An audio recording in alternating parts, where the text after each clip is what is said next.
Hi, my name is Claire, and I had a tonsillectomy 7 days ago, and I thought it was only appropriate to post a video post surgery just so I can put my perspective out there because I watched tons of videos going in, and I just think every perspective is really important to watch. So, let me first start out with why I got the tonsillectomy to begin with. I had strep throat a lot, like so many times um, in 2014, and it was getting to the point where they weren't reacting to antibiotics anymore, and it was extremely painful, and I had chronic tonsillitis and constant sore throat, and it was just seriously no fun whatsoever. So we went to the throat doctor, and he said that the best option was to get my tonsils out because they had deep pockets in them, and they totally transformed after each occurrence of strep throat. It was just really a bad scenario. So I got my tonsils taken out 7 days ago exactly. Um, yeah, so I think I'll start out with the first day. So we went in at 6 a.m. The night before, you're not allowed to eat past midnight. So with my family, I made sure to have like a super delicious, like my ultimate favorite last meal. It was huevos rancheros from like the best Mexican restaurant around me. Um, it was super delicious. Kept me full, and I mean, I only had to go at 6 a.m., so it wasn't a big deal whatsoever. I got pretty lucky with that.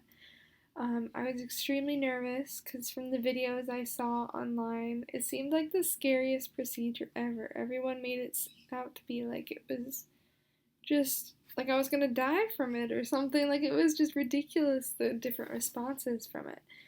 So we went to the surgery room, and the surgery was at 7:45. But we got there at 6, and they took me to the pre-op, and they get you dressed up in your gown with the little fluffy paper hat thing, and they get you ready for the IV in your hand. And now I was really worried about this because I am a total needle phobic person. I pass out every time I get my blood taken, and I cry every time I get a flu shot. Total baby. I'm 18 years old, and I'm terrified of them. So when they said they had to put an IV in my hand, I was like, yeah, no. So I mean, I'm not gonna lie, I definitely was crying a little bit, like a little bit hysteric beforehand. They're rubbing the alcohol. It seemed like the biggest deal ever. And then they inserted the IV. I think you can still see the little dot. Yeah, right there. Um, and once they put it in, it really didn't hurt too bad at all. The plastic was there, and you can move your fingers around. Not a big deal at all. Um, so they take you to the back room, and you're just hanging out, and they put the anesthetic in, and you're asleep in seconds. Like, I didn't even do the countdown like I did in my eye surgery, heel surgery, wisdom teeth surgery. No countdown. I was out in a second. Um, and then when I woke up, the doctor went and talked to my mom, and he said that Claire had horrific tonsils, and they needed to absolutely come out. And that kind of brought me a lot of relief that I made the right decision in deciding to do this surgery. Sorry, it hurts to swallow still. Um, so anyway, yeah.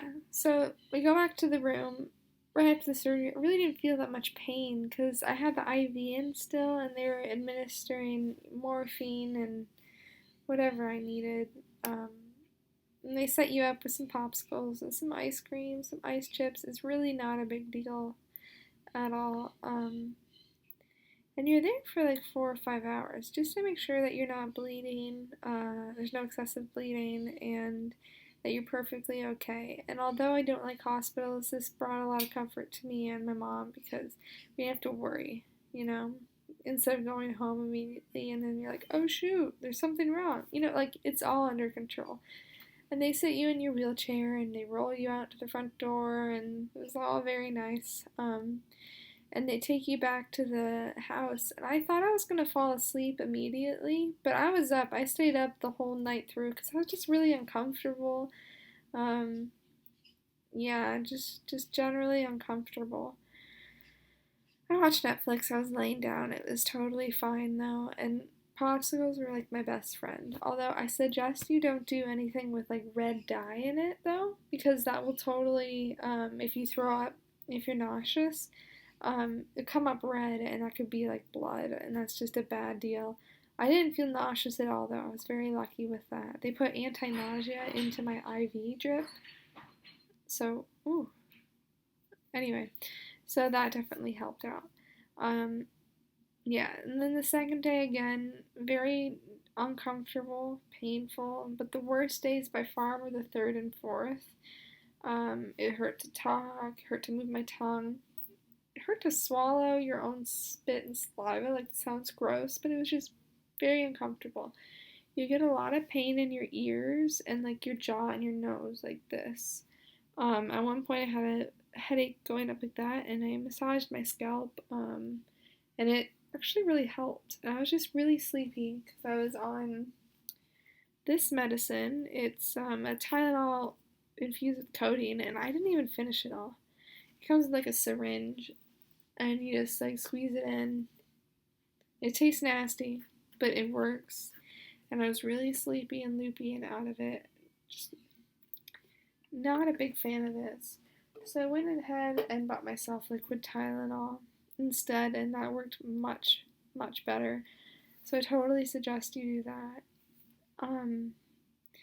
Yeah, so as far as that went, the medicine was fine, it just tasted gross. And the third and fourth day were really uncomfortable. I think the hardest part, though, is the food. I mean, you're only having popsicles and ice cream, you're just kind of laying around. And for me, I mean, I'm a highly productive person. I like to be doing something all the time. I like to be working out, doing yoga, being outside. And for me, I felt very trapped and stuck in the house, and that made me a little bit upset. So what I did to remedy this is my boyfriend took me down to the beach and we sat on the sand, and that made me feel like, a breath of fresh air was really nice and comforting. Or I would take my dogs for a walk around the block. That really helped. Um,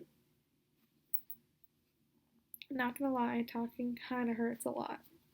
But yeah, just being outside really helped. The main issue is you're hungry all the time and you feel like, popsicle's not going to fill you up. And I'm a big foodie, so for me I still can't eat anything but very soft food, like pudding. Today, the seventh day, is when I'm actually feeling good. Like, I was up and about, I reorganized my closet, like I was feeling good. But the rest of the week, mm-mm. And you just have to lay low. But yeah, if you're considering getting the surgery, I would really suggest doing it. It's not a, walk in the park or anything. But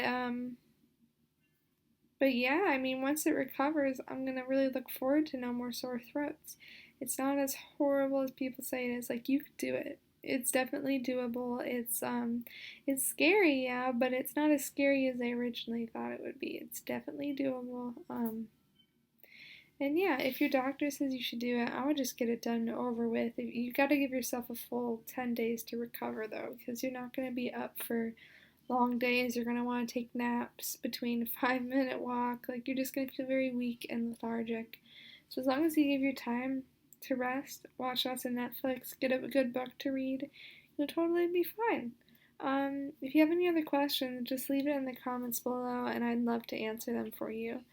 Have a great day, and good luck if you have a procedure.